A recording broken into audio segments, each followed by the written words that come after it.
हाय बच्चों, स्वागत है आप लोग का। जैसा कि हमने मैथ्स का क्रैश कोर्स चालू किया है क्लास 10th के लिए, और हमने अपने पहले लेक्चर में ट्रिग्नोमेट्री के कुछ बेसिक्स कॉन्सेप्ट्स देखे, कुछ फॉर्मूलेज देखे, और हमने समझा कि ट्रिग्नोमेट्री होता क्या है। तो आज उसी के सेकेंड लेक्चर में आज हम लोग पढ़ेंगे, कुछ एग्जाम्पल्स देखेंगे कैसे सॉल्व होते हैं क्वेश्चंस। आज समझने की कोशिश करेंगे क्या क्या कैसे कैसे किस किस टाइप के क्वेश्चन आते हैं। और आज हम लोग सिंपल सा एनसीईआरटी के एग्जाम्पल से चालू करें, क्योंकि बेसिक्स होता क्या है कि हम लोग एक्सरसाइज तो बनाते हैं लेकिन एग्जाम्पल पे कभी कंसंट्रेट नहीं करते। तो सबसे पहले आज हम लोग एग्जाम्पल बनाएंगे, क्योंकि अगर आपने एग्जाम्पल समझ लिया तो आपके लिए एक्सरसाइजेस बहुत ईजी हो जाएंगे। तो पहला क्वेश्चन हमारा क्या है, given tan A equal to 4/3, find the other trigonometry ratio of the angle A. मतलब इसमें यह बोल रहा है कि हमें tan A की वैल्यू दे दी गई है और हमें क्या निकालना है, अदर वैल्यू निकालनी है, जैसे sin A निकालना है और cos A निकालना है। ठीक है, 4/3 tan A इक्वल टू 4/3 दे रखा है। तो हमें पता है कि फॉर्मूला क्या होता है। अगर हम ब्रैकेट में फॉर्मूला लिखे, फॉर्मूला लिखना भी चाहिए, ब्रैकेट में आप लिख भी सकते हो, परपेंडिकुलर बाई बेस। ठीक है, तब हम क्या करेंगे, पहले तो हम हाइपोटेनियस निकाल लेंगे। ठीक है, ये AC निकाल लेंगे हम लोग पहले, AC। और पाइथागोरस थ्योरम क्या कहता है, AC equal to root under BC square plus AB square, ये पता है हमें। तो क्या हो जाएगा, 4 का स्क्वायर प्लस 3 का square, that is root under 16 plus 9 root 25, that is 5। तो AC हमारा हाइपोटेनियस आ गया 5। अब हमें निकालना क्या है, पहले तो निकालना है साइन ए, दैट इज ये एंगल साइन ए। तो हमें पता है कि साइन ए का फॉर्मूला क्या होता है, परपेंडिकुलर बाई हाइपोटेनियस, ये हमने पढ़ा है। परपेंडिकुलर यहाँ पे कौन होगा, ऑब्वियसली मैंने क्या बोला था, इसके साइन में अपोजिट देखेंगे। इस एंगल के लिए ये है perpendicular, obviously that is 4। Hypotenuse क्या निकाला अभी हमने, 5। तो ये हो जाएगा हमारा साइन ए। दूसरा क्या पूछा हमसे, कॉस या कॉस ए। कॉस ए क्या होता है, बेस बाई हाइपोटेनियस। हमने क्या पढ़ा है, बेस कौन सा होगा, इसके एडजेसेंट जो इसमें लाइज करेगा बेस, ये हो जाएगा 3, और क्या हो जाएगा हाइपोटेनियस 5। तो ये हो गया हमारा sign A cos A. Other में और 2-3 बच गए, दैट इज कॉसेक ए, जो कि साइन का उल्टा होता है, 1/sin ए। तो इसका उल्टा कर देंगे, क्या हो जाएगा 5/4। सेम टू सेम सेक ए, सेक ए भी क्या होता है 1/cos ए, इसका उल्टा कर देंगे, क्या हो जाएगा 5/3। लास्ट बच गया क्या, कॉट ए। कॉट ए हमें दिया हुआ है 4/3, तो हम इसका उल्टा कर देंगे, दैट इज 3/4। तो ये हो गया हमारा पहला एग्जाम्पल।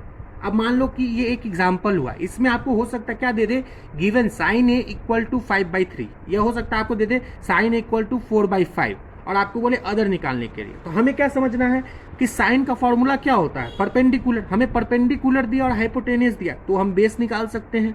अगर हमें बेस और हाइपोटेनियस दे रखा है तो परपेंडिकुलर भी निकाल सकते हैं। तो इस तरीके से अगर यहाँ पे कुछ भी चेंजेस होगा तो आप उसके अकॉर्डिंग, फॉर्मूला के अकॉर्डिंग आप तीसरा चीज निकाल के और सिर्फ फॉर्मूला में आपको पुट करना है। तो ये सबसे बेसिक्स क्वेश्चन है जो एग्जाम में 2 नंबर में पूछे जा सकते हैं आप लोग के लिए। ठीक है, और इवन ये 3-4 नंबर में भी चला जाता है, और अगर ये सारे चीज अच्छे से एक्सप्लेन करने के लिए बोल दे, निकालने को बोला जाए।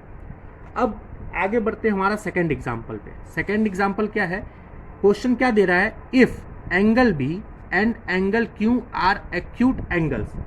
ठीक है, एक्यूट एंगल्स है, such that sine B equal to sine Q, then prove that angle B equal to angle Q. मतलब सिंपल सा शब्दों में ये कहे, इसमें ये बोल रहा है कि 2 ट्राइंगल दिया हुआ है जिसके अंदर sine B equal to sine Q है।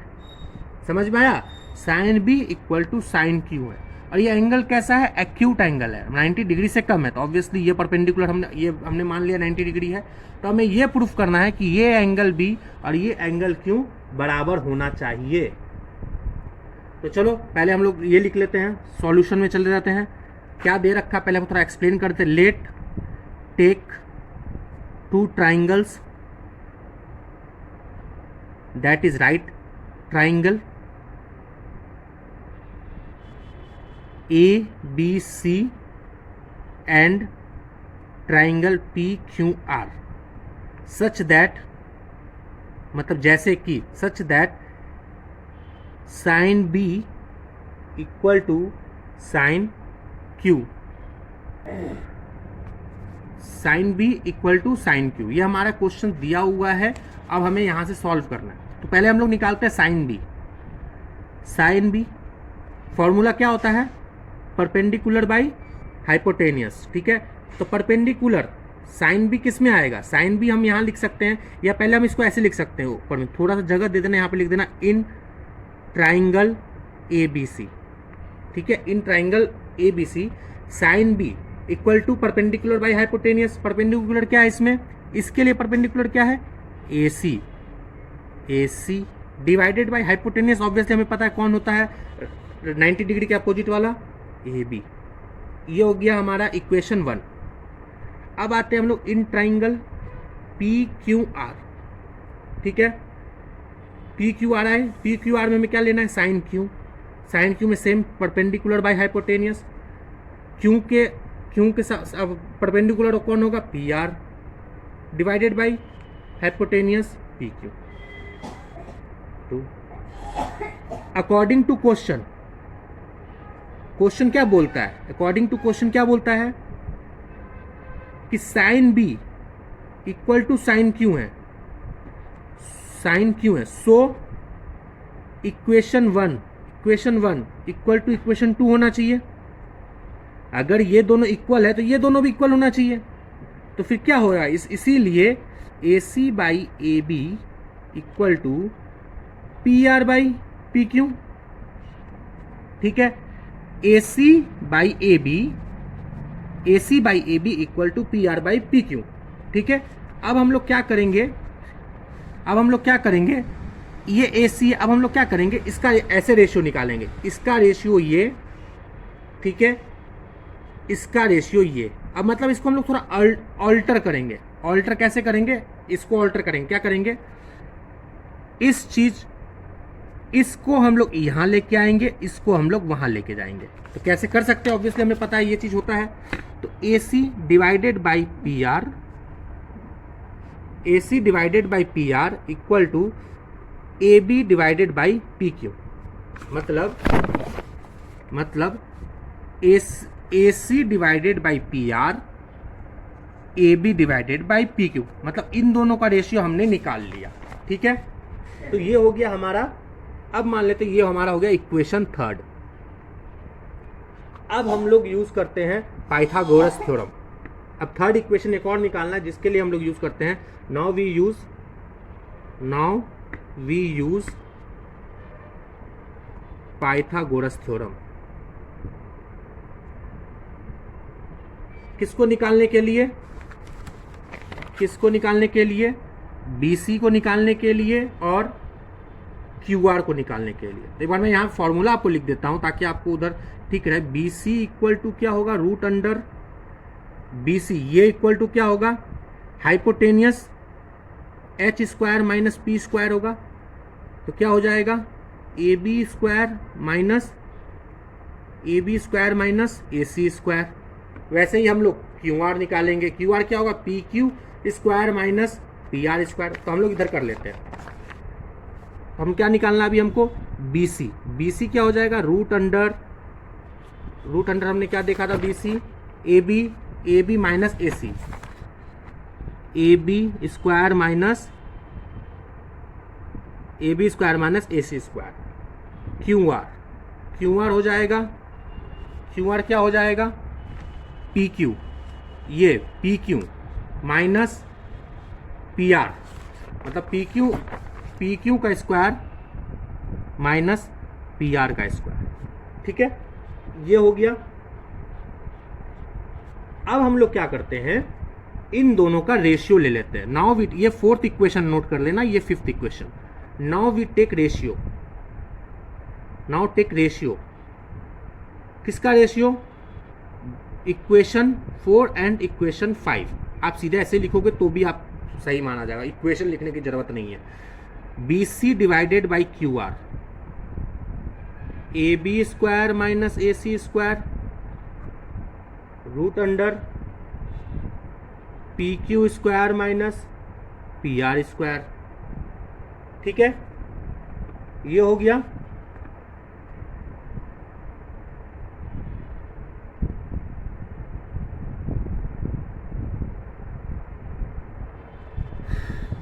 अब हम क्या देखते हैं, हमने अभी क्या प्रूफ किया था यहाँ पे, ए बी, ठीक है, ए बी स्क्वायर निकाला था, और हम लोग इन्हें यहाँ पे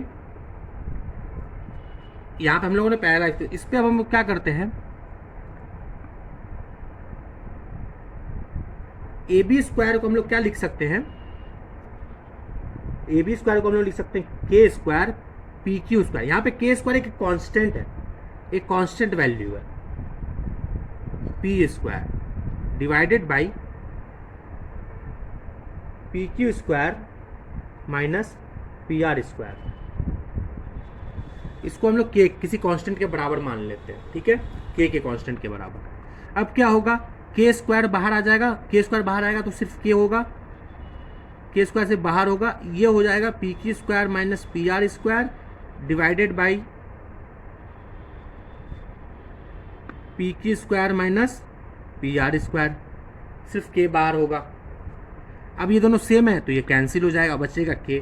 तो B C by Q R भी क्या हुआ, इक्वल टू के। हमने ऊपर भी ये कांस्टेंट माना था इन दोनों के बराबर, के बराबर, तो ये भी के। तो हम क्या सीखते हैं इससे कि A C by P R equal to A B by P Q equal to B C by Q R equal to K. मतलब ये तीनों रेशियो एक दूसरे के इक्वल है। जैसे कि A C divided by P R, A B divided by P Q equal to B C divided by Q R. तो ये तीनों साइड्स का रेशियो एक दूसरे के इक्वल है। तो हमने ये किस चीज़ में पढ़ा है, कौन सा ट्राइंगल होगा ये होगा हमारा सिमिलर ट्राइंगल। तो हम लोग क्या लिख सकते हैं, इसीलिए triangle A B C is similar to triangle P Q R. और जब ट्राइंगल सिमिलर होगा तो ऑब्वियसली एंगल बी, ये एंगल बी एंगल क्यू के बराबर होगा। तो हमने क्या देखा, हमने पहले एक इक्वेशन में इसको सॉल्व किया, फिर हमने पाइथागोरस थ्योरम लिया, फिर उसमें हमने वैल्यू पुट कर दी A B square minus A C square की, A B minus A C square की हमने वैल्यू पुट कर दी, और हमने निकाल लिया ये वैल्यू के हमने ऊपर कांस्टेंट उसमें माना ही था, तो ये बराबर हो गया। और हमको क्या निकल गया, angle B equal to angle Q. तो ये हो गया हमारा सेकंड सॉल्यूशन। दो सॉल्यूशन हमने इसमें देखे, ठीक है।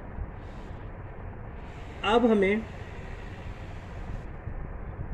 आई थिंक दो क्वेश्चंस अभी हमारे लिए इनफ रहेगा। आप ये दो समझें, अगर उसमें कोई भी दिक्कत हो तो आप मुझे पूछ सकते हो। और आप चाहे तो चैप्टर भी चालू कर सकते हैं, 8th चैप्टर है एनसीईआरटी का, और आप इस पे एग्जाम्पल से चालू कीजिए और समझने की कोशिश कीजिए, आपसे ज़रूर बनेगा। अगर नहीं बनेगा तो आप मुझे ज़रूर मैसेज कीजिएगा कि सर ये क्वेश्चन कैसे बनेगा। मैं हर एक ट्रिग्नोमेट्री के हर एक क्वेश्चन का आपको जवाब दूंगा।